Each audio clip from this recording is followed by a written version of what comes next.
안녕하세요. 이번에 저희가 소개해드릴 책은 검은 손길 온라인 그루밍이라는 책입니다. 먼저 책 소개를 하기 전에 온라인 그루밍이란 무엇일까요? 온라인 그루밍이란 채팅앱과 같은 온라인 매체를 통해 신뢰 관계를 형성한 후 상대방의 약점을 잡아 성적 노예 혹은 돈벌이 등의 목적으로 이용하는 범죄를 일컫는 말입니다. 이 온라인 그루밍은 대체로 아직 성숙하지 않은 아동이나 청소년을 대상으로 많이 일어납니다. 주인공 가람이와 가람이의 단짝 친구인 혜주가 있습니다.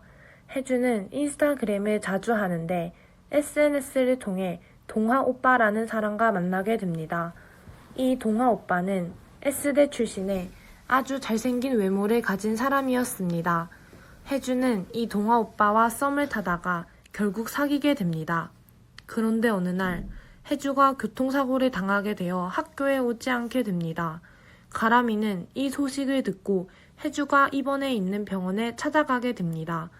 가람이는 병원에서 혜주가 동화 오빠에게 협박을 당하고 있었다는 사실을 알게 되는데요. 동화 오빠는 혜주에게 야한 이야기를 하거나 몸 사진을 찍어 보내달라는 요구를 해오기 시작했고, 혜주는 사랑한다는 동화 오빠의 말을 철석같이 믿고 자신의 몸 사진을 보내게 됩니다. 하지만 동화 오빠는 다른 사람의 몸 사진에 혜주의 얼굴을 합성한 사진을 보내며 자신과 만나지 않으면 이 사진을 퍼뜨릴 거라고 혜주를 협박합니다.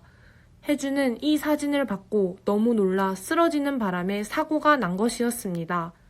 혜주는 이 사실을 숨기고 혼자 해결하려 했지만 가람이와 같은 반의 모범생인 미진이와 또 혜주의 단짝 친구인 가람이가 함께 도와주겠다고 나섰습니다.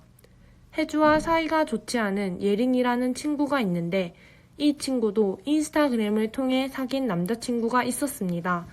알고 보니 이 남자친구도 온라인 그루밍 수법을 사용해 예린이를 위협하려 했었고, 이 예린이의 남자친구와 동화 오빠가 서로 아는 사이임을 알게 되어 동화 오빠를 잡을 수 있었습니다. 이 책은 아동을 대상으로 한 온라인 그루밍 사건을 주제로 한 책입니다. 일단 저는 이 책을 많은 10대들이 읽었으면 좋겠습니다. 아동이나 청소년들은 아직 정확한 판단을 하기 힘들어 이런 위험에 노출되기 쉽고 실제로도 이런 사건들이 많이 발생하고 있습니다. 작년에도 텔레그램이라는 어플을 사용해 수많은 피해자들이 남긴 N번방 같은 사건이 있었고, 미성년 성착취를 통해 돈을 버는 사람들과 같은 사건들은 아직까지도 계속되고 있습니다.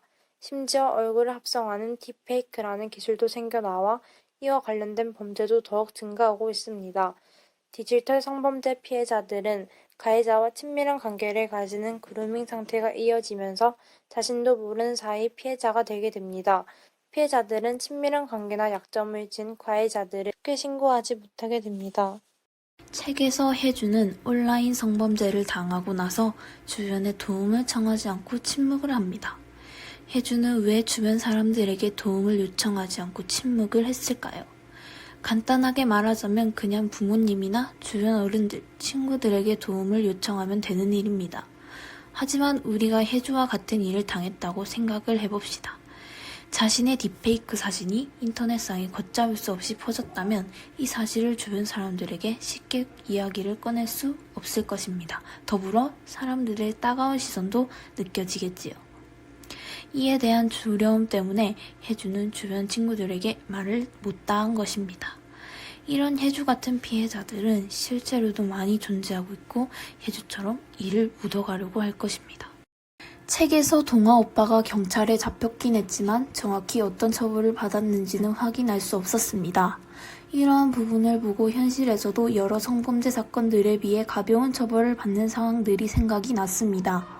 피해자들에게 씻을 수 없는 상처를 주고도 간단한 벌금만 내고 사건에서 벗어나려는 가해자들이 수두룩하기 때문에 책에서도 이러한 상황을 반영하여 처벌하는 장면이 나오지 않았나 하는 생각도 들었습니다.